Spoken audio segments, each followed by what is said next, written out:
അന്ന് കൃത്യമായി പറഞ്ഞാൽ 2001 സെപ്റ്റംബർ 11. അന്നത്തെ ദിവസമാണ് അമേരിക്കയിൽ നിന്നും 4 വിമാനങ്ങൾ ടെററിസ്റ്റുകൾ പിടിച്ചെടുക്കുന്നത്. അതിൽ ഒരു വിമാനം അവർ പെൻസിൽവേനിയയിലത്തെ ഒരു കാട്ടിൽ ഇടിച്ചിറക്കുകയായിരുന്നു. പിന്നൊരു വിമാനം അവർ നേരെ തന്നെ കൊണ്ടുപോയി കഴിഞ്ഞിട്ട് അമേരിക്കയിലത്തെ പെൻറ്റഗൺ അറ്റാക്ക് ചെയ്തു. ബാക്കി 2 വിമാനങ്ങളും അവർ ന്യൂയോർക്കിലെ ലോവർ മാൻഹാറ്റനിലുള്ള ട്വിൻ ടവർ അല്ലാന്നുണ്ടെങ്കിൽ വേൾഡ് ട്രേഡ് സെൻറ്ററിലോട്ട് ഇടിച്ചിറക്കുകയായിരുന്നു. അത് വലിയ ഒരു തീവ്രവാദാക്രമണം തന്നെയായിരുന്നു. അതിൻ്റെ ഉള്ളിൽ ഒരുപാടധികം പേര് മരിക്കുകയും ഒരുപാട് പേരുടെ ജീവിതത്തെ അത് ഡയറക്റ്റ് ആയിട്ട് ബാധിക്കുകയും ചെയ്തിട്ടുണ്ടായിരുന്നു. ആ ഒരു സമയത്ത് അവിടെ റഫ്ലി 1000-ലേറെ ഇന്ത്യക്കാർ തന്നെ വർക്ക് ചെയ്യുന്നുണ്ടായിരുന്നു. ആ ഒരു അപകടത്തിൽ 40-ലേറെ ഇന്ത്യക്കാർക്ക് ജീവൻ നഷ്ടപ്പെട്ടിട്ടുണ്ടായിരുന്നു. 3000-ലേറെ ആളുകൾ മരിച്ചിട്ടുണ്ടായിരുന്നു. 10,000-ലേറെ ആളുകളെ ഡയറക്റ്റ് ആയിട്ട് അത് ബാധിച്ചിട്ടും ഉണ്ടായിരുന്നു. അപ്പോൾ ആ ഒരു ട്വിൻ ടവറിൻ്റെ അവിടെ നിന്ന് കുറച്ച് മാറിയിട്ടുള്ള ഒരു അപ്പാർട്ട്മെൻറ്റിലായിരുന്നു സ്നേഹ ഫിലിപ്പ് എന്ന് പറയുന്ന 31 വയസ്സുള്ള ഒരു ഡോക്ടറും അവരുടെ ഹസ്ബൻഡും താമസിച്ചിരുന്നത്. ഈ ഒരു അറ്റാക്ക് നടക്കുന്നതിൻ്റെ തലേ ദിവസം 7 മണി വരെ അവരെക്കുറിച്ച് ഇങ്ങനെയുള്ള ഒരു വിവരം ഉണ്ടായിരുന്നുള്ളൂ. അതിനുശേഷം അവരെങ്ങോട്ടാണ് പോയത്, എന്താണ് അവർക്ക് സംഭവിച്ചതെന്നുള്ളതിനെക്കുറിച്ച് യാതൊരു അഡ്രസ്സും ഉണ്ടായിരുന്നില്ല. അന്നത്തെ ദിവസം രാത്രി ഒരു 11 മണി ടൈമൊക്കെ ആയപ്പോഴത്തേനും അവരുടെ ഹസ്ബൻഡായിട്ടുള്ള റോൺ ലിബർമാൻ എന്ന് പറയുന്ന ഡോക്ടർ ആള് ഡ്യൂട്ടി ഒക്കെ കഴിഞ്ഞിട്ട് നേരെ വീട്ടിലോട്ട് വരികയായിരുന്നു. ആള് വീട്ടിലെത്തി നോക്കിയപ്പോൾ ആളുടെ വൈഫായിട്ടുള്ള സ്നേഹ കാണാനില്ല. പിന്നെ ഓൾറെഡി ആള് ഡ്യൂട്ടി കഴിഞ്ഞ് വന്നതിൻ്റെ ഒരു ക്ഷീണവും കാര്യങ്ങളൊക്കെ ആൾക്കുണ്ടായിരുന്നു. പിറ്റേ ദിവസമാണെന്നുണ്ടെങ്കിൽ രാവിലെ മോർണിംഗ് ഷിഫ്റ്റിനും പോകേണ്ടതായിരുന്നു. അതുകൊണ്ട് തന്നെ ആള് നേരെ തന്നെ വന്ന് ഫ്രഷ് ആയിട്ട് കിടന്നുറങ്ങുകയായിരുന്നു. പിന്നെ രാവിലെ ഒരു 6-6:30 ആയപ്പോഴാണ് അലാറം അടിച്ച് ആൾ എഴുന്നേൽക്കുന്നത്. അതിനുശേഷം ആൾ അടുത്ത് നോക്കുകയാണ് വൈഫ് വന്നിട്ടുണ്ടോ എന്നുള്ളത്. എന്നാൽ വൈഫ് തൊട്ടടുത്ത് വന്ന് കിടന്നിട്ടുണ്ടായിരുന്നില്ല. അങ്ങനെ ആ ഒരു അപ്പാർട്ട്മെൻറ്റിൽ വേറെ എവിടെയെങ്കിലും വൈഫ് ഉണ്ടോ എന്ന് നോക്കുന്നതിന് വേണ്ടിയിട്ട് ആൾ ആ ഒരു അപ്പാർട്ട്മെൻറ്റ് മുഴുവൻ അന്വേഷിക്കുകയാണ്. എന്നാൽ വൈഫ് അങ്ങോട്ട് ആ ഒരു സമയം വരെ എത്തിയിട്ടുണ്ടായിരുന്നില്ല. അവൾ എവിടെ പോയി എന്നുള്ളൊരു തോട്ടിലാണ് ആള് അന്നത്തെ ദിവസം ആൾ വർക്ക് ചെയ്യുന്ന ജേക്കോബി മെഡിക്കൽ സെന്റർ എന്ന് പറയുന്ന ഹോസ്പിറ്റലിലോട്ട് പോകുന്നത്. അവരുടെ അവിടെ നിന്ന് ഏകദേശം ഒരു 25 കിലോമീറ്റർ മാറിയിട്ടാണ് കേട്ടോ ആ ഹോസ്പിറ്റൽ സ്ഥിതി ചെയ്യുന്നത്. നേരെ അദ്ദേഹം അങ്ങോട്ടെത്തി. 8:30 ഒരു മീറ്റിങ്ങും കാര്യങ്ങളൊക്കെ ഉണ്ടായിരുന്നു. ആ ഒരു മീറ്റിംഗ് അറ്റൻഡ് ചെയ്യാണ്. അതിനുശേഷം 9 മണി കഴിയുന്ന ആ ഒരു ടൈം വരെ മീറ്റിംഗ് നീണ്ടു നിൽക്കുകയാണ്. അങ്ങനെ മീറ്റിംഗ് ഒക്കെ കഴിഞ്ഞ് ആൾ നേരെ മീറ്റിംഗ് റൂമിൽ നിന്ന് പുറത്തോട്ട് വന്നപ്പോൾ ഹോസ്പിറ്റലിലൊക്കെ ആകപ്പാടെല്ലാവരും പരക്കം പായുന്നുണ്ട്. കുറേ ആൾക്കാർ ടി വിയുടെ മുന്നിൽ നിൽക്കുന്നുണ്ട്. എന്തൊക്കെയോ സംഭവിച്ചിട്ടുണ്ട് താൻ മീറ്റിംഗ് റൂമിൽ ഉണ്ടായിരുന്ന സമയത്ത് എന്നുള്ളത് അദ്ദേഹത്തിന് അതിനോടകം തന്നെ മനസ്സിലാക്കാനായിട്ട് സാധിച്ചു. അങ്ങനെ അദ്ദേഹം നേരെ ടി വിയുടെ അടുത്ത് വന്നിങ്ങേറ്റ് നോക്കിയപ്പോഴാണ് ആ ഒരു കാഴ്ച കാണുന്നത്. യെസ്, 9/11 അറ്റാക്ക് ഓൾറെഡി നടന്നു കഴിഞ്ഞിട്ടുണ്ടായിരുന്നു. ട്വിൻ ടവറിലോട്ട് ഇതേപോലെ തന്നെ വിമാനം ഇടിച്ചിറക്കിയിട്ടുണ്ടായിരുന്നു. അതിൽ ഒരുപാട് ആളുകളുടെ ജീവൻ നഷ്ടപ്പെട്ടെന്നും അതേപോലെ തന്നെ ചുറ്റുവട്ടത്തുള്ള ഒരുപാട് ഏരിയകളെയും അത് ബാധിച്ചെന്നുള്ള ന്യൂസും കാര്യങ്ങളൊക്കെ ആയിരുന്നു ടി വിയിൽ ഇങ്ങനെ ഓടിക്കൊണ്ടിരിക്കുന്നത്. അതിൻ്റെ ഒരു പരിഭ്രാന്തിയും പരാക്രമത്തിലും ആയിരുന്നു ആളുകൾ അവിടെയൊക്കെ അങ്ങനെ നടക്കുന്നുണ്ടായിരുന്നതും ഓടിപ്പോകുന്നുണ്ടായിരുന്നതും ഒക്കെ. ഇത് കണ്ട് റോണ ആകപ്പാടെ ഷോക്കാവാണ്. കാരണം ആ ഒരു ട്വിൻ ടവറിൻ്റെ അവിടെ നിന്ന് ഇത്തിരി മാറിയിട്ടാണ് അവരുടെ അപ്പാർട്ട്മെന്റ് ഉള്ളത്. ഉടനെ തന്നെ ആള് തൻ്റെ അപ്പാർട്ട്മെന്റിലെ ലാൻഡ് ലൈനിലോട്ട് വിളിക്കുക. കോള് പോകുന്നുണ്ട്, റിങ് പോയി അടിച്ച് തീരുകയാണ്. കോൾ ആരും എടുക്കുന്നുണ്ടായിരുന്നില്ല. അപ്പോൾ തൻ്റെ വൈഫ് ഇതുവരെ അവിടെ എത്തിയില്ലേ, ഇനി ഒരു അറ്റാക്കിൽ അവൾ പെട്ടുപോയോ, ഇല്ലാന്നുണ്ടെങ്കിൽ എന്താ പറയുക വേറെ എന്തെങ്കിലും സംഭവിച്ചോ എന്നുള്ളൊരു ടെൻഷൻ അദ്ദേഹത്തിന് വരികയാണ്. അദ്ദേഹത്തിന് എന്നാൽ ആ ഒരു സമയത്ത് അവിടെ നിന്ന് പുറത്തിറങ്ങാൻ പറ്റുന്ന ഒരു സാഹചര്യം ആയിരുന്നില്ല. കാരണം ഓൾറെഡി ആ ഒരു ഹോസ്പിറ്റലിലോട്ട് അപകടം നടന്ന സ്ഥലത്ത് നിന്നുള്ള പേഷ്യൻസ് വന്നുകൊണ്ടിരിക്കുന്നുണ്ടായിരുന്നു. അദ്ദേഹം ഒരു ഡോക്ടറാണല്ലോ. ആളുടെ പേഴ്സണൽ ആയിട്ടുള്ള കാര്യം ഒരു സൈഡിൽ, അതേപോലെ തന്നെ ഈ ഒരു ട്വിൻ ടവർ അറ്റാക്കിൽ പരിക്കേറ്റതും മരിച്ചതുമായിട്ടുള്ള ആളുകളെ നേരെ ഈ ഒരു ഹോസ്പിറ്റലിലോട്ട് ഒരുപാടധികം കൊണ്ടുവരുന്ന സമയത്ത് അദ്ദേഹത്തിൻ്റെ ഡ്യൂട്ടിക്ക് തന്നെ പ്രയോറിറ്റി കൊടുക്കേണ്ടതായിട്ട് വന്നു. എന്നാലും ആളുടെ വൈഫ് എവിടെ പോയി എന്നുള്ളതിൻ്റെ ഒരു ടെൻഷൻ ആളുടെ ഉള്ളിലുണ്ടായിരുന്നു. അപ്പോൾ അന്ന് സ്നേഹയ്ക്ക് എന്താണ് സംഭവിച്ചത്? റോണിന് അവരെ കണ്ടെത്താനായിട്ട് സാധിച്ചു. ആ ഒരു ട്വിൻ ടവർ അറ്റാക്കിൽ അവർക്കും പരിക്ക് പറ്റിയിട്ടുണ്ടായിരുന്നു. എന്തൊക്കെയാണ് അവരുടെ ലൈഫിൽ സംഭവിച്ചിരുന്നത്? ഇത്തരത്തിലുള്ള കാര്യങ്ങളൊക്കെയാണ് ഇന്നത്തെ വീഡിയോയിലൂടെ നമ്മൾ ചർച്ച ചെയ്യാനായിട്ട് പോകുന്നത്. Hello guys, welcome back to the channel. Raseen this side. October 7, 1969 Anshu Philip ദമ്പതികളുടെ 3ാമത്തെ മകളായിട്ട് കേരളത്തിലായിരുന്നു ഈ ഒരു സ്നേഹ ആൻഡ് ഫിലിപ്പ് ജനിച്ചത്. അപ്പോൾ ഇവർക്ക് 2 ചേട്ടന്മാരായിരുന്നു ഉണ്ടായിരുന്നത്. ഇവരൊക്കെ അത്യാവശ്യം ഫൈനാൻഷ്യലി വെൽ സെറ്റിൽഡ് ആയിട്ട് ഒരു ഫാമിലി ആയിരുന്നു. വളരെ ചെറുപ്പത്തിലെ തന്നെ ഇവരെല്ലാവരും തന്നെ ന്യൂയോർക്കിൽ പോയിട്ട് സെറ്റിൽ ആവുകയും ചെയ്തിട്ടുണ്ടായിരുന്നു. പിന്നെ സ്കൂളിങ്ങും കാര്യങ്ങളൊക്കെ സ്നേഹ അവിടെയായിരുന്നു ചെയ്തിട്ടുണ്ടായിരുന്നത്. പിന്നീട് 1996 ചിക്കാഗോയിലെ ഫിഞ്ച് യൂണിവേഴ്സിറ്റിയിൽ അവർ മെഡിസിന് ജോയിൻ ചെയ്യുകയായിരുന്നു. അവിടെ വെച്ചിട്ടാണ് അവരുടെ ഫ്യൂച്ചർ ഹസ്ബൻഡ് ആയിട്ടുള്ള റോണിനെ പരിചയപ്പെട്ടിട്ടുണ്ടായിരുന്നത്. ആദ്യം അവർ നല്ല സുഹൃത്തുക്കളായിരുന്നു. പിന്നീട് അവർ പ്രണയത്തിലാവുകയായിരുന്നു. പിന്നെ 1999 അവരുടെ കോഴ്സും കാര്യങ്ങളൊക്കെ കഴിഞ്ഞു. പിന്നെ ഇന്റേൺഷിപ്പിന് വേണ്ടിയിട്ട് അവർ രണ്ടുപേരും ട്രൈ ചെയ്യായിരുന്നു. അങ്ങനെയാണ് ഇവർ രണ്ടുപേരും ലിവിങ് ടുഗദർ സ്റ്റാർട്ട് ചെയ്യുന്നത്. അപ്പോൾ ആ ഒരു ട്വിൻ ടവറിൻ്റെ അടുത്തുള്ള ഒരു അപ്പാർട്ട്മെൻറ്റ് അവർ രണ്ടുപേരും റെൻറ്റ് ചെയ്തിട്ട് അവിടെയായിരുന്നു അവർ രണ്ടുപേരും താമസിക്കുന്നുണ്ടായിരുന്നത് കേട്ടോ. ജക്കോബി മെഡിക്കൽ സെന്ററിലായിരുന്നു നമ്മളുടെ റോണിന് ജോലി കിട്ടിയിട്ടുണ്ടായിരുന്നത്. സ്നേഹയ്ക്കാണെന്നുണ്ടെങ്കിൽ വേറൊരു മെഡിക്കൽ സെന്ററിലായിരുന്നു ഇന്റേൺഷിപ്പും കാര്യങ്ങളൊക്കെ ലഭിച്ചിട്ടുണ്ടായിരുന്നത്. അതിനുശേഷവും നല്ല ഹാപ്പി ആയിട്ട് തന്നെയായിരുന്നു അവർ ജീവിക്കുന്നുണ്ടായിരുന്നത്. അങ്ങനെ 2000 കല്യാണം കഴിക്കാമെന്ന് ഇവർ രണ്ടുപേരും തീരുമാനിക്കുകയായിരുന്നു. അതിനുശേഷം രണ്ട് ഫാമിലിയുടെയും സമ്മതത്തോടു കൂടിയിട്ട് അവർ രണ്ടുപേരും വിവാഹിതരാവുകയും ചെയ്തു. അതിനുശേഷം നമ്മൾ ഈ ഒരു ടൈം നോക്കുകയാണെന്നുണ്ടെങ്കിൽ, അതായത് 2001 ഈ സെപ്റ്റംബർ 10 രാവിലെ ഈ സ്നേഹ റോണിന് ബ്രേക്ക്ഫാസ്റ്റും കാര്യങ്ങളൊക്കെ ഉണ്ടായി കൊടുത്തു. ആൾ വർക്കിന് പോകുന്നതിന് മുൻപ്. അതിനുശേഷം അവരൊന്ന് ഹഗ് ചെയ്തു. അതിനുശേഷം ടാറ്റ പറഞ്ഞു കഴിഞ്ഞിട്ട് ആൾ പോവായിരുന്നു.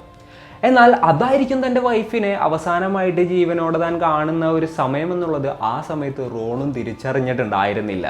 പിന്നെ അന്നത്തെ ദിവസത്തെ ഒരു കാര്യം പറയുകയാണെന്നുണ്ടെങ്കിൽ, അന്ന് ഏകദേശം ഉച്ചയ്ക്ക് 2 മണി തുടങ്ങിയിട്ട് 4 മണി വരെ അവർ വീട്ടിലേക്ക് വിളിച്ചിട്ടുണ്ടായിരുന്നു. അതായത് അമ്മയെ വിളിച്ചിങ്ങേറ്റ് സംസാരിച്ചിട്ടുണ്ടായിരുന്നു. ആ ഒരു സംസാരത്തിൻ്റെ ഇടയിൽ അമ്മയുടെ അടുത്ത് ഇവർ പറഞ്ഞൊരു കാര്യം എന്താണെന്ന് വെച്ച് കഴിഞ്ഞിട്ടുണ്ടെങ്കിൽ, ഇവരുടെ ഒരു ഫ്രണ്ടിൻ്റെ വെഡ്ഡിങ് റിസപ്ഷൻ ഉണ്ട്. അപ്പോൾ ഒരു റെസ്റ്റോറൻറ്റിൽ വെച്ചിട്ടാണ് ആ ഒരു പാർട്ടിയും കാര്യങ്ങളൊക്കെ നടക്കുന്നത്. അപ്പോൾ എന്തായാലും കുറച്ച് നേരം കഴിഞ്ഞ് കഴിഞ്ഞാൽ ഞാൻ അങ്ങോട്ട് ഇറങ്ങും, എന്തായാലും ഇന്ന് വീട്ടിലോട്ട് വരാനായിട്ട് ലേറ്റ് ആവുമെന്നൊക്കെ അമ്മയുടെ അടുത്ത് പറഞ്ഞിട്ടൊക്കെ ഉണ്ടായിരുന്നു കേട്ടോ. അങ്ങനെ ആ ഒരു കോളും കാര്യങ്ങളൊക്കെ കട്ട് ചെയ്തു. അതിനുശേഷം ഇവർ നേരെ പുറത്തോട്ട് പോയിട്ടുണ്ട്. അതിനുശേഷം രാത്രി ഒരു 10-11 മണിയൊക്കെ ആയപ്പോഴാണ് റോൺ തിരിച്ചു വരുന്നത്. അപ്പോൾ വൈഫ് എത്തിയിട്ടുണ്ടായിരുന്നില്ല. അപ്പോൾ വൈഫ് കുറച്ച് ലേറ്റ് ആയിട്ട് വരും എന്നുള്ളൊരു തോട്ടിലായിരുന്നു ആളുണ്ടായിരുന്നത്. ആൾ കിടന്നുറങ്ങി. പിറ്റേ ദിവസം 6:30 ആയപ്പോൾ വൈഫിനെ കാണുന്നില്ല. അപ്പോൾ പിന്നെ എന്തായാലും വൈഫ് ഇനി അന്നത്തെ ദിവസം അവിടെ സ്പെൻഡ് ചെയ്തിട്ടുണ്ടാവും, എന്തായാലും കുറച്ച് നേരം കഴിയുമ്പോൾ എത്തും എന്നുള്ളൊരു തോട്ടിൽ തന്നെ ആയിരിക്കാം. ആൾ നേരെ തന്നെ ആളുടെ ഹോസ്പിറ്റലിലോട്ട് പോയി. അതിനുശേഷം മീറ്റിങ്ങൊക്കെ അറ്റൻഡ് ചെയ്ത് കഴിഞ്ഞിട്ട് ഈ ഒരു ഇൻസിഡൻറ്റിൻ്റെ കാര്യമൊക്കെ കണ്ടപ്പോൾ ആളാകെപ്പാടെ ഷോക്കായി പോവാണ്.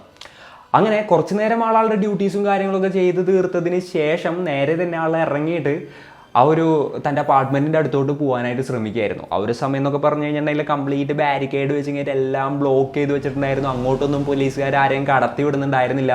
ഇയാളൊരു ആംബുലൻസിൽ ലിഫ്റ്റ് അടിച്ചിട്ടായിരുന്നു നേരെ അങ്ങോട്ട് എത്തിയത്. പിന്നെ പല പല സ്ഥലങ്ങളിലും ബാരിക്കേഡിൻ്റെ അവിടെയും ഇയാളൊരു ഡോക്ടർ ആയതുകൊണ്ട് തന്നെ ഡോക്ടറുടെ ID കാണിച്ചിട്ടായിരുന്നു അദ്ദേഹത്തെ കടത്തി വിട്ടിട്ടുണ്ടായിരുന്നത്. അങ്ങനെ ഏകദേശം ഒരു 5-6 മണിക്കൂർ ട്രാഫിക്കിൻ്റെ ഇടയിലും നടന്നും വണ്ടി പിടിച്ചും അങ്ങനെയൊക്കെ പോയിട്ടാണ് ആൾ നേരെ അപ്പാർട്ട്മെൻറ്റിൻ്റെ അവിടോട്ട് എത്തുന്നത് കേട്ടോ. എന്നാൽ അവിടെ എത്തിയിട്ടും പ്രത്യേകിച്ചൊന്നും റോണിന് ചെയ്യാനായിട്ട് സാധിച്ചില്ല. കാരണം എന്താണെന്ന് വെച്ച് കഴിഞ്ഞിട്ടുണ്ടെങ്കിൽ അവിടുത്തെ ഡോറുകളും കാര്യങ്ങളൊക്കെ ഇലക്ട്രോണിക് ആയിരുന്നു. സോ പവർ ഇല്ലാണ്ട് അതൊന്നും വർക്ക് ചെയ്യില്ലായിരുന്നു. ഈ ഒരു ട്വിൻ ടവർ അറ്റാക്ക് നടന്നതിൻ്റെ ഭാഗമായിട്ട് ആ ഒരു ഏരിയയിൽ കംപ്ലീറ്റ് പവർ ഉണ്ടാവാതിരുന്നത് കൊണ്ട് തന്നെ ആൾക്ക് ആളുടെ അപ്പാർട്ട്മെൻറ്റിലോട്ട് കയറാൻ പോലും സാധിക്കുന്നുണ്ടായിരുന്നില്ല. അങ്ങനെ ആൾ അവിടെ നിന്ന് ഏകദേശം 6 കിലോമീറ്റർ മാറിയിട്ടുള്ള ആളുടെ ഒരു സുഹൃത്തിൻ്റെ വീട്ടിലോട്ട് പോയിട്ടായിരുന്നു അന്നത്തെ ദിവസം സ്പെൻഡ് ചെയ്തത്. ആ ഒരു സമയത്തൊക്കെ ആളുടെ അപ്പാർട്ട്മെൻറ്റിലോട്ട് വിളിച്ചു നോക്കുന്നുണ്ടായിരുന്നു. ഇതേപോലെ തന്നെ കോള് പോകുന്നുണ്ടായിരുന്നു എന്നുള്ളത് ഒഴിച്ച് കഴിഞ്ഞിട്ടുണ്ടെന്നുണ്ടെങ്കിൽ ആരും കോൾ എടുത്തിട്ടുണ്ടായിരുന്നില്ല. പിന്നെ വളരെ പെട്ടെന്ന് തന്നെ കുറച്ച് ദിവസത്തിനുള്ളിൽ അവിടെ പവറും കാര്യങ്ങളൊക്കെ വരികയാണ്. അപ്പോൾ അദ്ദേഹം നേരെ ആളുടെ അപ്പാർട്ട്മെൻറ്റിലോട്ട് പോയി. അതിനുശേഷം ഡോറും കാര്യങ്ങളൊക്കെ തുറന്നു. അകത്ത് കയറി നോക്കിയപ്പോൾ വേറെ ഫുട് പ്രിൻസോ വേറെ ഒന്നുമില്ല അവിടെ. അതായത് ആളൊരു ജനൽ ഓൾറെഡി തുറന്നിട്ടുണ്ടായിരുന്നു അപ്പാർട്ട്മെൻറ്റിൻ്റെ. അതുകൊണ്ട് തന്നെ ഫുൾ പൊടിയായിരുന്നു, അപ്പാർട്ട്മെൻറ്റ് നിറച്ച് പൊടിയായിരുന്നു. അപ്പോൾ അതിൻ്റെ ഉള്ളിൽ നോക്കിയപ്പോൾ വേറൊരു ഫുട് പ്രിൻറ്റോ കാര്യങ്ങളോ ആളുകളോട് ഉണ്ടായതിൻ്റെ ഒരു ലക്ഷണവും കാര്യങ്ങളൊന്നും കാണുന്നില്ല. പിന്നെ അവിടെ ആകെപ്പാടെ ജീവനോടുണ്ടായിരുന്ന 2 പൂച്ചക്കുട്ടികളായിരുന്നു ഇവർ രണ്ടുപേരും വളർത്തിയിരുന്നത്. അപ്പോൾ ആ പൂച്ചക്കുട്ടികൾക്ക് വേറെ പ്രശ്നങ്ങളോ കാര്യങ്ങളോ ഒന്നും ഉണ്ടായിരുന്നില്ല. അവർ രണ്ടുപേരും ഹെൽത്തി ആയിട്ട് അവർ വീട്ടിൽ തന്നെ ഉണ്ടായിരുന്നു. കാര്യങ്ങൾ ഇത്രത്തോളമൊക്കെ ആയപ്പോൾ ആകെപ്പാടെ റോൺ ടെൻസ്ഡ് ആവുകയാണ്. അതിനോടകം തന്നെ സ്നേഹയുടെ വീട്ടിലോട്ടും വിളിച്ച് ഇങ്ങനെയുള്ള കാര്യങ്ങളെല്ലാം തന്നെ റോൺ പറഞ്ഞിട്ടുണ്ടായിരുന്നു. അപ്പോൾ റോണിൻ്റെ അടുത്ത് സ്നേഹയുടെ അമ്മ പറഞ്ഞൊരു കാര്യം എന്താണെന്ന് വെച്ച് കഴിഞ്ഞിട്ടുണ്ടെങ്കിൽ, അവളുടെ ഏതോ ഒരു ഫ്രണ്ടിൻ്റെ എന്തോ വെഡ്ഡിങ്ങിൻ്റെ പരിപാടി ഉണ്ട്. അപ്പോൾ അതിൻ്റെ ഒരു റിസപ്ഷന് വേണ്ടിയിട്ട് ഏതോ റെസ്റ്റോറൻറ്റിലോട്ട് പോകുമെന്നുള്ളത് തന്നെ വിളിച്ചപ്പോൾ പറഞ്ഞിട്ടുണ്ടായിരുന്നു. അതിൽ കൂടുതലൊന്നും എനിക്കറിയില്ല എന്നുള്ളതായിരുന്നു അവരുടെ റെസ്പോൺസ്. അതേപോലെ തന്നെ എന്താ പറയുക, റോൺ ആണെന്നുണ്ടെങ്കിൽ സ്നേഹയുടെ ആൾക്കറിയുന്ന എല്ലാ ഫ്രണ്ട്സിനെയും വിളിച്ച് ചോദിക്കുകയായിരുന്നു. ഫാമിലി മെമ്പേഴ്സ് ആണെന്നുണ്ടെങ്കിലും അവർക്കറിയുന്ന സ്നേഹയുടെ എല്ലാ ഫ്രണ്ട്സിനെയും വിളിച്ച് ചോദിച്ചു. അതേപോലെ തന്നെ എന്താ പറയുക, അവർ സ്ഥിരമായിട്ട് പോകുന്ന സ്ഥലങ്ങളിലൊക്കെ പോയിട്ട് അന്വേഷിക്കുകയാണ്. എന്നാൽ എത്രയൊക്കെ അന്വേഷിച്ചിട്ടും അവർക്ക് സ്നേഹയെ കണ്ടെത്താനായിട്ട് സാധിച്ചില്ല. പിന്നെ സ്നേഹയുടെ ഒരു കാര്യം പറയുകയാണെന്നുണ്ടെങ്കിൽ ഒരുപാടധികം പാർട്ടികളും മറ്റും അറ്റൻഡ് ചെയ്യുന്ന ഒരാളായിരുന്നു. ഒരുപാടധികം ക്ലബ്ബുകളിലും മറ്റൊക്കെ പോകുന്ന ഒരാളായിരുന്നു. അതുകൊണ്ട് തന്നെ ഒരുപാടധികം ഫ്രണ്ട്സ് ഇവർക്ക് ഉണ്ടായിരുന്നു. അപ്പോൾ ഇവരുടെ എല്ലാ ഫ്രണ്ട്സിനെയും ഇവരുടെ ഹസ്ബൻഡിനും അറിയില്ലായിരുന്നു. അതേപോലെ തന്നെ എന്താ പറയുക, ഇവരുടെ ഫാമിലി മെമ്പേഴ്സിനും അറിയില്ലായിരുന്നു. പിന്നെ ഇവരുടെ പഴയ ഫ്രണ്ട്സിന് വരെ പുതിയ ഫ്രണ്ട്സിനൊന്നും അറിയില്ലായിരുന്നു. അതായത് ഭയങ്കര സോഷ്യലായിട്ടുള്ള ഒരു വ്യക്തിയായിരുന്നു സ്നേഹ. അതുകൊണ്ട് തന്നെ ലൈക്ക് കുറേ കൂട്ടുകാരുണ്ടായിരുന്നു. അപ്പോൾ പർട്ടിക്കുലർലി ആരുടെ എന്ത് പരിപാടിക്കാണ് അവർ പോയതെന്നുള്ളത് കണ്ടെത്താനായിട്ട് ഇവരെ കൊണ്ട് സാധിക്കാത്തൊരു സിറ്റുവേഷനിലോട്ടായിരുന്നു കാര്യങ്ങൾ എത്തിയത്. അതിനുശേഷം ഇവരെന്താ ചെയ്തതെന്ന് വെച്ച് കഴിഞ്ഞിട്ടുണ്ടെന്നുണ്ടെങ്കിൽ പോസ്റ്റർ അടിക്കുകയായിരുന്നു. സ്നേഹയെ കാണാനില്ല എന്ന് പറഞ്ഞു കഴിഞ്ഞാൽ ന്യൂയോർക്കിൽ കംപ്ലീറ്റ് ആയിട്ട് ഇവർ പോസ്റ്റേഴ്സും കാര്യങ്ങളൊക്കെ ഒട്ടിച്ചു വെച്ചു. അതേപോലെ തന്നെ ഫ്ലെയേഴ്സൊക്കെ ഡിസ്ട്രിബ്യൂട്ട് ചെയ്യണം. എന്നാൽ വേറൊരു പ്രശ്നം എന്തായിരുന്നു എന്ന് വെച്ച് കഴിഞ്ഞാൽ ആ ഒരു സമയത്ത് ട്വിൻ ടവർ അറ്റാക്ക് നടന്നതുകൊണ്ട് തന്നെ ഇതേപോലെ തന്നെ ഒരുപാടധികം ആളുകളെ കാണാതായിട്ടുണ്ടായിരുന്നു, ഒരുപാടധികം ആളുകൾ മരിച്ചു പോയിട്ടുണ്ടായിരുന്നു. അതുകൊണ്ട് തന്നെ വേറെയും ഇതേപോലെ ഒരുപാടധികം ആളുകൾ അവരുടെ ഫാമിലി മെമ്പേഴ്സിനെ കാണാനില്ല എന്ന് പറഞ്ഞ് പോസ്റ്ററുകൾ ഒട്ടിച്ചിട്ടുണ്ടായിരുന്നു. അതേപോലെ തന്നെ ഫ്ലെയേഴ്സൊക്കെ ഡിസ്ട്രിബ്യൂട്ട് ചെയ്യുന്നുണ്ടായിരുന്നു. ഓൾറെഡി ഇത്തരത്തിലുള്ളൊരു പ്രശ്നം നടന്നതിൻ്റെ ഇടയിൽ ഇങ്ങനെ ഒരു പെൺകുട്ടിയെ കാണാതായതും കൂടെ ആയപ്പോൾ ഇവർക്ക് അതിൽ കൂടുതലായിട്ട് ഫോക്കസ് ചെയ്ത് ഇങ്ങേറ്റ് ഇത് ചെയ്യാനായിട്ടുള്ള ഒരു സിറ്റുവേഷൻ അവിടെ ഉണ്ടായിരുന്നില്ല. പോലീസുകാർ ഇൻവെസ്റ്റിഗേറ്റ് ചെയ്തിട്ടുണ്ടായിരുന്നു. അപ്പോൾ അവർക്ക് മനസ്സിലാക്കാനായിട്ട് സാധിച്ചത് ലാസ്റ്റായിട്ട് ഇവർ ഫോൺ ചെയ്തിട്ടുണ്ടായിരുന്നത് ഇവരുടെ അമ്മയെ തന്നെയായിരുന്നു. 2 മണി തുടങ്ങിയിട്ട് 4 മണി വരെയും ആ ഒരു കോളിൽ ഇവരുണ്ടായിരുന്നു. അതിനുശേഷം ഒരു 5:18 ടൈമൊക്കെ ആയപ്പോഴാണ് ഇവർ അവരുടെ അപ്പാർട്ട്മെൻറ്റിൽ നിന്ന് പുറത്തോട്ട് ഇറങ്ങി പോയിട്ടുണ്ടായിരുന്നത്. അതിൻ്റെ CCTV വിഷ്വൽസും കാര്യങ്ങളൊക്കെ ഉണ്ടായിരുന്നു. പിന്നെ അവിടെ നിന്ന് 2 ബ്ലോക്ക് മാറിയിട്ട് സെഞ്ച്വറി 21 എന്ന് പറയുന്ന ഒരു കടയുണ്ട്. ആ ഒരു കടയിൽ പോയിട്ട് അവർ ഷോപ്പിംഗ് ഒക്കെ നടത്തിയിട്ടുണ്ടായിരുന്നു. Rhonda American Express credit card use ചെയ്തിട്ടായിരുന്നു അവർ ഷോപ്പ് ചെയ്തിട്ടുണ്ടായിരുന്നത്. അന്ന് അവർ കുറച്ചൊന്നുമല്ല കേട്ടോ ഷോപ്പിംഗ് നടത്തിയത്, ഒരുപാട് സാധനങ്ങൾ വാങ്ങിയിട്ടുണ്ടായിരുന്നു. കുറേ ഡ്രസ്സ് വാങ്ങിയിട്ടുണ്ടായിരുന്നു, ഇന്നേഴ്സ് വാങ്ങിയിട്ടുണ്ടായിരുന്നു, അതേപോലെ തന്നെ 3 ജോഡി ഷൂസ് വാങ്ങിയിട്ടുണ്ടായിരുന്നു. അതായത് വൻ ഷോപ്പിംഗ് ആയിരുന്നു അവർ നടത്തിയിട്ടുണ്ടായിരുന്നത്. അതിനുശേഷം പോലീസിന് ഏകദേശം അവരെ 7:18 വരെ ട്രാക്ക് ചെയ്യാനായിട്ട് സാധിച്ചിട്ടുണ്ടായിരുന്നു. അതായത് ഈ ഒരു ട്വിൻ ടവർ അറ്റാക്ക് നടക്കുന്നതിൻ്റെ തലേ ദിവസം വൈകുന്നേരം ഒരു 7:18 വരെ. അതിനുശേഷം അവരെവിടെ പോയി എങ്ങോട്ട് പോയി എന്നുള്ളതിനെ കുറിച്ച് പോലീസിനും ട്രാക്ക് ചെയ്ത് കണ്ടുപിടിക്കാനായിട്ട് സാധിക്കുന്നുണ്ടായിരുന്നില്ല. അതുപോലെ തന്നെ അതിൻ്റെ പിറ്റേ ദിവസമായിരുന്നു ആ ഒരു ട്വിൻ ടവർ അറ്റാക്ക് നടന്നത്. അതുകൊണ്ട് തന്നെ പോലീസുകാർ കംപ്ലീറ്റ് ആയിട്ട് അതിൽ ബിസി ആവുകയാണ്. ട്വിൻ ടവർ അറ്റാക്കിൻ്റെ റിലേറ്റഡ് ആയിട്ടുള്ള ഇഷ്യൂസ് തന്നെ അവർക്ക് ഒരുപാടധികം ഉണ്ടായിരുന്നു. അത് തന്നെ അവർക്ക് എടുക്കാൻ പറ്റാവുന്നതിൻ്റെ അപ്പുറത്തെ പണി ഉണ്ടായിരുന്നു. അതിൻ്റെ ഇടയിൽ കൂടെ ഈ ഒരു കേസ് കൂടെ അവർക്ക് ഹാൻഡിൽ ചെയ്യാനായിട്ട് പറ്റുന്നുണ്ടായിരുന്നില്ല. ഇപ്പോൾ റോൺ എന്താ ചെയ്തതെന്ന് വെച്ച് കഴിഞ്ഞിട്ടുണ്ടെങ്കിൽ ഇതേപോലെ തന്നെ പോസ്റ്റേഴ്സും കാര്യങ്ങളൊക്കെ ഒട്ടിച്ചു. അതേപോലെ ഇവരെ ലാസ്റ്റ് കണ്ടു എന്ന് പറയുന്ന ഒരു സ്ഥലം ഉണ്ടല്ലോ, അതേപോലെ തന്നെ ആ ഒരു ഷോപ്പും കാര്യങ്ങളൊക്കെ, അവിടെയൊക്കെ ഇയാൾ പോസ്റ്റർ ഒട്ടിക്കുകയാണ്. അങ്ങനെ കുറച്ചു നേരം കഴിഞ്ഞപ്പോൾ ആൾക്കൊരു കോള് വരികയായിരുന്നു ആ ഒരു പോസ്റ്റർ കണ്ടിട്ട്. ആ ഒരു പെൺകുട്ടിയെ ഈ ഒരു ട്വിൻ ടവർ അറ്റാക്ക് നടക്കുന്നതിൻ്റെ തലേ ദിവസം വൈകുന്നേര സമയങ്ങളിൽ അവിടെ കണ്ടിട്ടുണ്ടായിരുന്നു. കണ്ട സമയത്ത് അവരുടെ കൂടെ വേറെ ഒരു ഇന്ത്യൻ പെൺകുട്ടി കൂടെ ഉണ്ടായിരുന്നു എന്നുള്ളൊരു ഇൻഫോർമേഷൻ ആയിരുന്നു ആൾക്ക് ലഭിച്ചിട്ടുണ്ടായിരുന്നത്. എന്നാൽ പോലീസുകാർ ബാക്കി CCTV വിഷ്വൽസും അതേപോലെ തന്നെ കടയിലത്തെ CCTV വിഷ്വൽസും എല്ലാം പരിശോധിച്ച സമയത്ത് സ്നേഹ മാത്രമാണ് അവർക്ക് കണ്ടെത്താനായിട്ട് സാധിച്ചത്. സ്നേഹയുടെ കൂടെ ഉണ്ടായി എന്ന് പറയപ്പെടുന്ന ആ ഒരു ഇന്ത്യൻ വംശജയായിട്ടുള്ള പെൺകുട്ടിയെ അവർക്ക് CCTVയിൽ നിന്നും മറ്റൊന്നും തന്നെ കണ്ടെത്താനായിട്ട് സാധിച്ചിട്ടുണ്ടായിരുന്നില്ല. അപ്പോൾ പോലീസിനെ കൊണ്ട് ഒന്നും സാധിക്കാതായപ്പോൾ റോൺ കെൻ ഗ്ലാൻഡ് എന്ന് പറയുന്ന ഒരു റിട്ടയർഡ് ആയിട്ടുള്ള FBI ഉദ്യോഗസ്ഥനെ കാണാനായിട്ട് പോവാണ്. ആളപ്പോൾ പ്രൈവറ്റ് ഇൻവെസ്റ്റിഗേഷൻ പരിപാടിയൊക്കെ ചെയ്യായിരുന്നു. അദ്ദേഹത്തിൻ്റെ അടുത്ത് ഈ ഒരു കേസിൻ്റെ ഡീറ്റെയിൽസും കാര്യങ്ങളൊക്കെ കൊടുത്തിങ്ങായിട്ട് ആ ഒരു കേസിനെ കുറിച്ച് അന്വേഷിക്കാനായിട്ട് ആവശ്യപ്പെട്ടു. അങ്ങനെ കെൻ ആ ഒരു കേസ് എടുത്തിട്ട് ഇൻവെസ്റ്റിഗേഷനും കാര്യങ്ങളൊക്കെ സ്റ്റാർട്ട് ചെയ്യായിരുന്നു. ആൾ ഇൻവെസ്റ്റിഗേറ്റ് ചെയ്തിട്ടും ഈ ഒരു കേസിൽ വലിയ പുരോഗതിയൊന്നും ഉണ്ടായിരുന്നില്ല കേട്ടോ. ആൾ കണ്ടെത്തിയ കുറച്ച് കാര്യങ്ങൾ എന്തൊക്കെയായിരുന്നു എന്ന് വെച്ച് കഴിഞ്ഞിട്ടുണ്ടെങ്കിൽ രാവിലെ 4 മണി ടൈമൊക്കെ ആയപ്പോൾ ഈ ഒരു റോണിൻ്റെ ഫോണിൽ നിന്നും അപ്പാർട്ട്മെൻറ്റിലത്തെ എന്താ പറയുക ലാൻഡ് ലൈനിലോട്ട് ഒരു കോള് പോയിട്ടുണ്ട്. അത് കുറച്ച് മിനിറ്റുകൾ കഴിഞ്ഞിട്ട് കട്ടായിട്ടുണ്ട്. അപ്പോൾ അതിനെക്കുറിച്ച് റോണിൻ്റെ അടുത്ത് ചോദിച്ചപ്പോൾ രാവിലെ എനിക്കൊരു ഉറക്കം, അതായത് ഉറക്കത്തിൽ നിന്നൊരു ഉണർച്ച വന്ന സമയത്ത് ഞാൻ വോയിസ് മെയിൽ ചെക്ക് ചെയ്തിട്ടുണ്ടായിരുന്നു. പിന്നെ അത് കഴിഞ്ഞിട്ട് ഞാൻ പിന്നെ ഉറങ്ങിപ്പോയി. ആ സമയത്ത് കൈ കൊണ്ടെങ്ങാനായിരിക്കാം കോള് പോയിട്ടുണ്ടാവുക എന്നുള്ളതായിരുന്നു ആളുടെ മറുപടി. പിന്നെ അദ്ദേഹം കണ്ടെത്തിയ മറ്റൊരു കാര്യം എന്തായിരുന്നു എന്ന് വെച്ച് കഴിഞ്ഞിട്ടുണ്ടെന്നുണ്ടെങ്കിൽ ട്വിൻ ടവർ അറ്റാക്ക് നടന്ന അന്ന് രാവിലെ 8:43 ടൈമിൽ ഒരു സ്ത്രീ അവരുടെ അപ്പാർട്ട്മെൻറ്റിൻ്റെ മുന്നിലോട്ട് വന്നിങ്ങേറ്റ് ലിഫ്റ്റിനായിട്ട് വെയിറ്റ് ചെയ്യുന്നുണ്ട്. പിന്നെ ആ ഒരു CCTVയുടെ വിഷ്വലിൻ്റെ കാര്യം പറയുകയാണെന്നുണ്ടെങ്കിൽ കുറേ ലൈറ്റ് അവിടെ നിന്നൂടെ വന്നതുകൊണ്ട് തന്നെ അതിൻ്റെ ഗ്ലയറൊക്കെ അടിച്ചിട്ട് അതാരാണ് എന്താണെന്നുള്ളത് മനസ്സിലാക്കാനായിട്ട് സാധിക്കുന്നുണ്ടായിരുന്നില്ല. ജസ്റ്റ് ഒരു ബ്രൗൺ ഡ്രസ്സ് ധരിച്ചൊരു സ്ത്രീ അവിടെ നിൽക്കുന്നുണ്ട് ലിഫ്റ്റ് കയറാനായിട്ട്. അതിനുശേഷം 3 മിനിറ്റ് കഴിഞ്ഞപ്പോഴാണ് ഈ ഒരു ട്വിൻ ടവർ അറ്റാക്ക് നടന്നിട്ടുണ്ടാവുക. അപ്പോൾ ഈ ഒരു കെന്നിൻ്റെ അഭിപ്രായത്തിൽ അത് സ്നേഹമായിരിക്കാം. അപ്പോൾ പെട്ടെന്ന് തന്നെ ഈ പറഞ്ഞ പോലെ തന്നെ ആ ഒരു സമയത്ത് ട്വിൻ ടവർ അറ്റാക്ക് നടന്നപ്പോൾ ഇവരെന്താണെങ്കിലും ഒരു ഡോക്ടറാണല്ലോ. അപ്പോൾ അതുകൊണ്ട് തന്നെ ഇവർ നേരെ തന്നെ അങ്ങോട്ട് ഓടി പോയിട്ടുണ്ടാവാം. അപ്പോൾ ആളുകളെ ഹെൽപ്പ് ചെയ്യാൻ ശ്രമിക്കുന്നതിൻ്റെ ഇടയിൽ ഇവർക്ക് അപകടം പറ്റിയിട്ട് ഇവരും മരണപ്പെട്ടിട്ടുണ്ടാകാം എന്നുള്ളൊരു കാര്യം കൂടെ ആള് മുന്നോട്ട് വെക്കുകയായിരുന്നു. പിന്നെ ഈ ഒരു കേസിൽ പോലീസുകാരുടെ അവസ്ഥ നോക്കുകയാണെന്നുണ്ടെങ്കിൽ അവർ പലതരത്തിൽ അന്വേഷിച്ചിട്ടും സ്നേഹയെ അവർക്ക് കണ്ടെത്താനായിട്ട് സാധിച്ചില്ല. അപ്പോൾ ആ ഒരു ട്വിൻ ടവർ അറ്റാക്കിൽ തന്നെ ഇവർ അപകടത്തിൽപ്പെട്ട് മരിച്ചിട്ടുണ്ടാകും എന്നുള്ള ഒരു നിഗമനത്തിലോട്ടാണ് പോലീസുകാരെത്തിയത്. അത് തന്നെയായിരുന്നു അവരുടെ ലാസ്റ്റത്തെ സ്റ്റേറ്റ്മെൻറ്റും. എന്നാൽ നമ്മൾ നോക്കുകയാണെന്നുണ്ടെങ്കിൽ ഈ ഒരു കേസിനെ ചുറ്റി പറ്റിയിട്ട് ഒരുപാടധികം തിയറീസ് നിലവിലുണ്ട്. അതിൽ കുറച്ച് തിയറീസ് ആളുകൾ കൂടുതലായിട്ട് വിശ്വസിക്കുന്ന ചില തിയറീസ് നമുക്ക് നോക്കാം. ഈ ഒരു തിയറീസും കാര്യങ്ങളൊക്കെ കേട്ട് കഴിയുമ്പോൾ നിങ്ങൾക്ക് ഇതിൻ്റെ ഉള്ളിൽ നിന്ന് ഏതൊരു തിയറി ആയിരിക്കാം ശരി എന്നുള്ളതിനെ കുറിച്ചിട്ട് ചിലപ്പോൾ ഒരു ഐഡിയ കിട്ടുമായിരിക്കാം. ഇല്ലാന്നുണ്ടെങ്കിൽ നിങ്ങൾക്ക് വേറെ എന്തെങ്കിലുമൊക്കെ തോന്നുമായിരിക്കാം. അങ്ങനെ എന്തെങ്കിലുമൊക്കെ തോന്നുകയെന്നുണ്ടെങ്കിലും ഇതിൻ്റെ ഉള്ളിൽ നിന്ന് ഏതായിരിക്കാം ശരിയെന്ന് നിങ്ങൾക്ക് എന്തെങ്കിലും തോന്നിയിട്ടുണ്ടെന്നുണ്ടെങ്കിൽ ഇത്തരത്തിലുള്ള കാര്യങ്ങളൊക്കെ താഴെ കമൻറ്റ് ചെയ്യാം. അപ്പോൾ നമുക്ക് തിയറികളിലോട്ട് പോകാം. ആദ്യത്തെ ഒരു തിയറി നമ്മൾ നോക്കുകയാണെന്നുണ്ടെങ്കിൽ, അന്നത്തെ ദിവസം, അതായത് ട്വിൻ ടവർ അറ്റാക്ക് നടന്ന ദിവസം രാവിലെ 8:43 ആ അപ്പാർട്ട്മെന്റിന്റെ മുന്നിൽ ലിഫ്റ്റ് കാത്തു നിന്നിരുന്നത് സ്നേഹ തന്നെയായിരിക്കും. അവർ വിഷ്വലും കാര്യങ്ങളൊക്കെ കണ്ടപ്പോൾ അവരുടെ ഹസ്ബൻഡായിട്ടുള്ള റോൺ അത് സ്നേഹ തന്നെയാണെന്ന് കൺഫേം ചെയ്തിട്ടുണ്ടായിരുന്നല്ലോ. അപ്പോൾ സ്നേഹ തന്നെയായിരിക്കും. പിന്നെ അവരുടെ കയ്യിൽ അന്നത്തെ ദിവസം ആ ഒരു അപ്പാർട്ട്മെന്റിന്റെ ഫ്രണ്ടിൽ വന്ന് നിൽക്കുന്ന ടൈമിൽ ലഗേജോ കാര്യങ്ങളോ ഒന്നുമില്ല, ഷോപ്പിംഗ് ബാഗ്സ് ഒന്നുമില്ല. കഴിഞ്ഞ ദിവസം അവർ ആ ഒരു സെഞ്ച്വറി 21 എന്ന് പറഞ്ഞ കടയിൽ പോയിട്ട് ഒരുപാടധികം സാധനങ്ങൾ വാങ്ങിയിട്ടുണ്ടായിരുന്നു. അവരുടെ കയ്യിൽ അവരുടെ ബാഗ് പോലും ഉണ്ടായിരുന്നില്ല അവർ അപ്പാർട്ട്മെന്റിന്റെ മുന്നിൽ വന്ന് നിന്ന സമയത്ത്. അപ്പോൾ എന്താണെന്നുണ്ടെങ്കിലും അത്രയും ലഗേജ് അവരുടെ കയ്യിൽ ഇല്ല എന്നുണ്ടെന്നുണ്ടെങ്കിൽ അത് അവരവരുടെ ഏതെങ്കിലും ഒരു ഫ്രണ്ടിന്റെ വീട്ടിൽ വെച്ചിട്ടുണ്ടാകാം. അതിനുശേഷം പെട്ടെന്ന് അപകടവും കാര്യങ്ങളൊക്കെ വന്നപ്പോൾ അവിടെ അടുത്തായിരുന്നിട്ടുണ്ടാവാം, നേരെ അങ്ങോട്ട് ഓടിപ്പോയിട്ടുണ്ടാവാം. അവരുടെ കൂടെ ഈ ഒരു സ്നേഹയും അപകടത്തിൽ വിട്ട് മരിച്ചിട്ടുണ്ടാകാം. അതാണ് ഒരു തിയറി. അടുത്തൊരു തിയറി എന്താണെന്ന് വെച്ച് കഴിഞ്ഞിട്ടുണ്ടെങ്കിൽ, അവർ അന്നത്തെ ദിവസം ഒരുപാടധികം ഷോപ്പിങ്ങും കാര്യങ്ങളൊക്കെ നടത്തിയിട്ടുണ്ടായിരുന്നു റോണിൻ്റെ കാർഡും കാര്യങ്ങളൊക്കെ വെച്ചിട്ട്.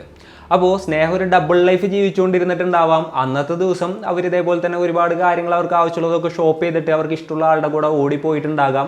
പിന്നെ ഈ ഒരു ട്വിൻ ടവർ അറ്റാക്ക് അന്നത്തെ ദിവസം തന്നെ നടന്നതുകൊണ്ട് ഇവർക്ക് അതൊരു മറയായിട്ടുണ്ടാകാം എന്നുള്ളതാണ് അടുത്ത തിയറി. പിന്നെ വേറൊരു തിയറി എന്താണെന്ന് വെച്ച് കഴിഞ്ഞിട്ടുണ്ടെങ്കിൽ, ഈ ഒരു ഇൻസിഡൻറ്റ് നടക്കുന്ന സമയത്ത് സ്നേഹ ലീവിലൊന്നും ആയിരുന്നില്ല. അവർക്ക് ആ സമയത്ത് ജോലി തന്നെ ഉണ്ടായിരുന്നില്ല. അവർ ഒരു ഹോസ്പിറ്റലിൽ ജോലി ചെയ്യായിരുന്നല്ലോ. അങ്ങനെ ആ ഒരു ഹോസ്പിറ്റലിൽ ജോലി ചെയ്യുന്നതിൻ്റെ ഇടയിൽ ഇവർ മദ്യപിച്ച് ഹോസ്പിറ്റലിലോട്ടൊക്കെ പോകുന്ന ഒരു സിറ്റുവേഷൻസും കാര്യങ്ങളൊക്കെ ഉണ്ടായിരുന്നു. ഇവർ ചെറിയ രീതിയിൽ മദ്യത്തിനും മറ്റൊക്കെ അടിമയായിരുന്നു എന്നുള്ളതാണ് റിപ്പോർട്ടുകളിലും മറ്റൊക്കെ പറയുന്നത്. അങ്ങനെ മദ്യപിച്ച് ഇവർ ഹോസ്പിറ്റലിൽ ചെല്ലുകയാണ്. അപ്പോൾ അതിൻ്റെ പേരിൽ ഇവരെ ഹോസ്പിറ്റലിൽ നിന്ന് സസ്പെൻഡ് ചെയ്യുകയാണ്. അതിനുശേഷം ഇവർ പിന്നെ റിക്വസ്റ്റും കാര്യങ്ങളൊക്കെ എഴുതി നൽകുകയാണ്. അപ്പോൾ ഒരു കൗൺസിലിങ്ങും മറ്റൊക്കെ നടത്തിയതിന് ശേഷം തിരിച്ച് ജോലിയിൽ കയറി പോകാനായിട്ട് ഹയർ ഓഫീസേഴ്സൊക്കെ പറയുകയാണ്. അങ്ങനെ ഒരു കൗൺസിലിങ്ങും കാര്യങ്ങളും എല്ലാം അറ്റൻഡ് ചെയ്യുകയാണ്. അതിനുശേഷം ഇവർ വീണ്ടും ആ ഒരു എന്താ പറയുക ഹോസ്പിറ്റലിൽ ജോലിക്ക് കയറുകയായിരുന്നു.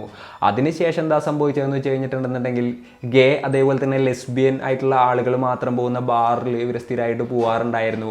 അവിടെ വെച്ച് എന്താ പറയുക ഇവരും വേറെ ആരൊക്കെയോ തമ്മിൽ എന്തൊക്കെയോ ഇഷ്യൂസും കാര്യങ്ങളൊക്കെ ഉണ്ടായി. അങ്ങനെ അവർ നേരെ പോലീസിൽ പോയിട്ട് ഫേക്ക് കംപ്ലയിൻസും കാര്യങ്ങളൊക്കെ കൊടുക്കുമായിരുന്നു. ആ ഒരു കംപ്ലയിൻറ്റിൻ്റെ അടിസ്ഥാനത്തിൽ വേറെ കുറേ ഇഷ്യൂസും കാര്യങ്ങളൊക്കെ ഉണ്ടായി. ആ ഒരു ഇഷ്യൂസിൻ്റെ പേരിൽ എന്താ പറയുക ഇവർ ഫേക്ക് കംപ്ലയിൻറ്റ് കൊടുത്താണെന്ന് പോലീസുകാർ തിരിച്ചറിയായിരുന്നു. അങ്ങനെ കുറേ ഇഷ്യൂസിൻ്റെ പേരിൽ ഇവരെ ജോലിയിൽ നിന്നും പറഞ്ഞു വിടുന്നൊരു സിറ്റുവേഷനിലോട്ട് കാര്യങ്ങൾ എത്തുകയായിരുന്നു. പിന്നെ ഈ ഒരു കേസിൻ്റെ കാര്യവും പറഞ്ഞിട്ട് റോണും ചില സമയങ്ങളിൽ കോടതി വരെ പോകേണ്ട വന്നതായിട്ടുള്ള സാഹചര്യങ്ങൾ ഉണ്ടായിരുന്നു. അതേപോലെ തന്നെ ആ ഒരു കോടതി വരാന്തയിൽ വെച്ചിട്ട് ഇവർ രണ്ടുപേരും തമ്മിൽ വലിയ രീതിയിലുള്ള ആർഗ്യുമെൻറ്റ്സും കാര്യങ്ങളൊക്കെ നടത്തിയിട്ടും ഉണ്ടായിരുന്നതായിട്ടും പറയുന്നുണ്ട്. സോ സ്നേഹയുടെ സ്വഭാവം ഇങ്ങനെ ആയതുകൊണ്ട് തന്നെ റോൺ തന്നെയായിരിക്കാം സ്നേഹയെ കൊലപ്പെടുത്തിയതെന്നും 9/11 അറ്റാക്ക് അന്ന് നടന്നതുകൊണ്ട് അയാൾ നൈസായിട്ട് എസ്കേപ്പ് ആയി പോകുന്നതെന്നുള്ളതാണ് ആ ഒരു തിയറി. പിന്നെ വേറൊരു തിയറികൾ എന്താണെന്ന് വെച്ച് കഴിഞ്ഞിട്ടുണ്ടെങ്കിൽ, സ്നേഹയും സ്നേഹയുടെ ബ്രദറും തമ്മിലുള്ള ഇഷ്യൂസിൻ്റെ പുറത്തുള്ള പ്രശ്നമായിരിക്കുക എന്നുള്ളതാണ്. അതായത് ഒരു ദിവസം സ്നേഹയുടെ ബ്രദറും ആളുടെ ഗേൾ ഫ്രണ്ടും കൂടെ സ്നേഹയെ കാണാനായിട്ട് അപ്പാർട്ട്മെൻറ്റിലോട്ട് വരികയാണ്. അതിനുശേഷം ഇയാളുടെ ഗേൾ ഫ്രണ്ടും സ്നേഹയും തമ്മിൽ വേറൊരു റിലേഷൻ ഉണ്ടാവുകയാണ്. അത് ഇയാൾ കൈയോടുകൂടി പിടിക്കുകയാണ്. അതിൻ്റെ പേരിൽ ഇയാളും സ്നേഹയും തമ്മിൽ അലമ്പാവുകയാണ്. അങ്ങനെ ആൾ പോയത് എന്താ പറയുക അവിടെ നിന്ന് അപ്പാർട്ട്മെൻറ്റിൽ നിന്ന് ദേഷ്യത്തിൽ ഇറങ്ങി പോയതാണ്. അപ്പം അതിൻ്റെ പേരിൽ ആൾക്ക് ഒരു ഗ്രഡ്ജ് ഉണ്ടായിരുന്നു. അപ്പോൾ അങ്ങനെയും അയാൾ അപകടത്തിൽപ്പെടുത്തിയതാവാനുള്ള സാധ്യതയുമുണ്ട് എന്നുള്ളൊരു തിയറിയുമുണ്ട്. പിന്നെ റോൺ തന്നെയാണ് ഇതിൻ്റെ പിന്നിലെന്ന് കുറച്ച് ആളുകൾ വിശ്വസിക്കാനുള്ള വേറൊരു കാരണം എന്താണെന്ന് വെച്ച് കഴിഞ്ഞിട്ടുണ്ടെങ്കിൽ, ക്യാമ്പസിലത്തെ പ്രണയത്തിൻ്റെ ആ ഒരു സമയത്തുള്ള സ്നേഹമൊന്നും ആയിരുന്നില്ല ലൈഫിലോട്ട് കടന്നപ്പോൾ ഉണ്ടായിരുന്ന സ്നേഹം. അവർ കൂടുതലായിട്ട് ഒരു ലെസ്ബിയൻ റിലേഷൻഷിപ്പിൻ്റെ പിന്നാലെ പോവുമായിരുന്നു. അപ്പോൾ ഇവർ തമ്മിലുള്ള റിലേഷൻഷിപ്പിൽ ഒരുപാടധികം കോൺഫ്ലിക്ട്സും കാര്യങ്ങളൊക്കെ ഉണ്ടായിരുന്നു. അപ്പോൾ ഇതൊന്നും സഹിക്കാൻ പറ്റാതായപ്പോൾ അയാൾ തന്നെ ഇല്ലാതാക്കിയതാകാനുള്ള സാധ്യതയാണ് കൂടുതലായിട്ട് ആളുകൾ കണക്കാക്കുന്നത്. അതേപോലെ തന്നെ വേറൊരു തിയറികൾ എന്താണെന്ന് വെച്ച് കഴിഞ്ഞിട്ടുണ്ടെന്നുണ്ടെങ്കിൽ, ഇവർ അന്നത്തെ ദിവസവും ഏതെങ്കിലും ബാറിലോട്ട് പോയിട്ടുണ്ടാവും, ഏതെങ്കിലും സ്ട്രേഞ്ചേഴ്സിനൊക്കെ മീറ്റ് ചെയ്തിട്ടുണ്ടാവും, അവരുടെ കൂടെ പോയിട്ടുണ്ടാവാം. അപ്പോൾ അവരെന്തെങ്കിലും ഡ്രഗ്സോ കാര്യങ്ങളോ കൊടുത്ത് ഇവരെ എവിടെയെങ്കിലും കിഡ്നാപ്പ് ചെയ്ത് കൊണ്ടുപോയിട്ടുണ്ടാവും, ചിലപ്പോൾ കൊലപ്പെടുത്തിയിട്ടുണ്ടാവാം. അല്ല എന്നുണ്ടെന്നുണ്ടെങ്കിൽ എന്തെങ്കിലും ഹ്യൂമൻ ട്രാഫിക്കിംഗ് ശൃംഖലയുടെ കയ്യിൽ അകപ്പെട്ടിട്ടുണ്ടാവാം എന്നുള്ളൊരു തിയറിയുമുണ്ട്. പിന്നെ എന്തൊക്കെയാണെങ്കിലും സ്നേഹ ഒളിച്ചോടി പോയിട്ടുണ്ടാവാനുള്ള സാധ്യത ഇല്ല എന്ന് വിശ്വസിക്കുന്ന ഒരുപാടധികം ആളുകളുണ്ട്. കാരണം അവരുടെ അപ്പാർട്ട്മെൻറ്റിൽ നിന്നും അവരവരുടെ പാസ്പോർട്ടോ ID ഒന്നും തന്നെ എടുത്തിട്ടുണ്ടായിരുന്നില്ല. പിന്നെ ആകപ്പാട് അവരെടുത്തിട്ടുണ്ടായിരുന്നത് ഹസ്ബൻഡ് അമേരിക്കൻ എക്സ്പ്രസിൻ്റെ ക്രെഡിറ്റ് കാർഡായിരുന്നു. അത് വെച്ചിട്ട് അവരാകപ്പാടെ 10-ാം തീയതി മാത്രമേ ഷോപ്പ് ചെയ്തിട്ടുണ്ടായിരുന്നുള്ളൂ. അതിനുശേഷം ആ ഒരു ക്രെഡിറ്റ് കാർഡ് അവർ യൂസ് ചെയ്തിട്ട് പോലും ഉണ്ടായിരുന്നില്ല. സോ അവിടെ നിന്ന് എസ്കേപ്പ് ആവുന്ന ഒരാൾ, ആരെങ്കിലും കൂടെ ഒളിച്ചോടി പോകുന്ന ഒരാളാണെന്നുണ്ടെങ്കിൽ അറ്റ്ലീസ്റ്റ് അവരുടെ കുറച്ച് ഡോക്യുമെൻറ്റ്സും ഡാറ്റാസും കാര്യങ്ങളും എന്തെങ്കിലുമൊക്കെ എടുത്തുകൊണ്ട് പോവില്ലേ? ഇതൊന്നും എടുത്ത് പോയിട്ടില്ലാത്തത് കൊണ്ട് തന്നെ അവർ ഒളിച്ചോടി പോയതായിരിക്കില്ല എന്നുള്ളൊരു വിശ്വസിക്കുന്ന ആളുകളാണ്. അവർ അപകടത്തിൽപ്പെട്ടത് തന്നെ ആവാനുള്ള സാധ്യതയാണ് കൂടുതൽ, അവർ മരണപ്പെട്ടിട്ടുണ്ടാകാനുള്ള സാധ്യത തന്നെയാണ് കൂടുതലെന്ന് വിശ്വസിക്കുന്ന ആളുകളാണ് കൂടുതലും ഉള്ളത്. പിന്നെ ഇന്നത്തതുപോലെയല്ല, അന്നാണെന്നുണ്ടെങ്കിൽ ഫോണോ കാര്യങ്ങളോ ഒന്നും എല്ലാവരുടെ കയ്യിലും ആയിട്ടില്ല. അതുകൊണ്ട് തന്നെ അവരെ ഡയറക്റ്റായിട്ട് കോൺടാക്ട് ചെയ്യാനായിട്ടുള്ള യാതൊരു മാർഗവും ഉണ്ടായിരുന്നില്ല. പിന്നെ അതേപോലെ തന്നെ ലാസ്റ്റായിട്ട് അവരുടെ ഒപ്പം കണ്ട ഇന്ത്യൻ പെൺകുട്ടി ആരാണെന്നുള്ളത് ഇതുവരെ ആർക്കും കണ്ടെത്താനും സാധിച്ചിട്ടുണ്ടായിരുന്നില്ല. ചുരുക്കം പറഞ്ഞു കഴിഞ്ഞിട്ടുണ്ടെങ്കിൽ ഇന്നും ചുരുളഴിയാതെ കിടക്കുന്ന ഒരു കേസ് തന്നെയാണ് ഈ ഒരു സ്നേഹ ആൻഡ് ഫിലിപ്പിൻ്റെ തിരോധാന കേസ്. പിന്നെ 2010 സ്നേഹയുടെ ഫാമിലിയുടെയും കൂടെ സമ്മതത്തോട് കൂടിയിട്ട് റോൺ മറ്റൊരു വിവാഹവും കൂടെ കഴിക്കുകയായിരുന്നു കേട്ടോ. അപ്പോൾ എന്തൊക്കെയാണെന്നുണ്ടെങ്കിൽ ഈ ഒരു കേസ് ഇപ്പോഴും ഇങ്ങനെ തന്നെയാണ് നിൽക്കുന്നത്. പോലീസിൻ്റെ സ്റ്റേറ്റ്മെൻറ്റ് അനുസരിച്ചിട്ട് സ്നേഹ ട്വിൻ ടവർ അറ്റാക്കിൽ മരിച്ചു എന്നാണ് പറയപ്പെടുന്നത്. എന്നാൽ സ്നേഹയുടെ ഫാമിലി ആയിക്കോട്ടെ, ഒരുപാടധികം ആളുകളായിക്കോട്ടെ, അത് പൂർണ്ണമായിട്ടും വിശ്വസിച്ചിട്ടുണ്ട് എന്ന് നമുക്ക് പറയാനായിട്ട് സാധിക്കില്ല. അപ്പോൾ ഇത്രയും കാര്യങ്ങളൊക്കെ കേട്ട് കഴിഞ്ഞപ്പോൾ നിങ്ങൾക്ക് എന്താണ് തോന്നുന്നത്? സ്നേഹയ്ക്ക് എന്തായിരിക്കും പറ്റിയിട്ടുണ്ടാവുക? എന്തൊക്കെയാണ് നിങ്ങളുടെ തോട്ട്സ്? എന്തൊക്കെയാണെന്നുണ്ടെങ്കിലും താഴെ കമൻറ്റുകളായിട്ട് രേഖപ്പെടുത്തുക. അപ്പോൾ ഇന്നത്തെ ഈ ഒരു വീഡിയോയിൽ ഇത്രയൊക്കെ തന്നെ പറയാനുള്ളൂ. And it's me Rajan signing off. Peace. Stay peaceful guys. Stay safe.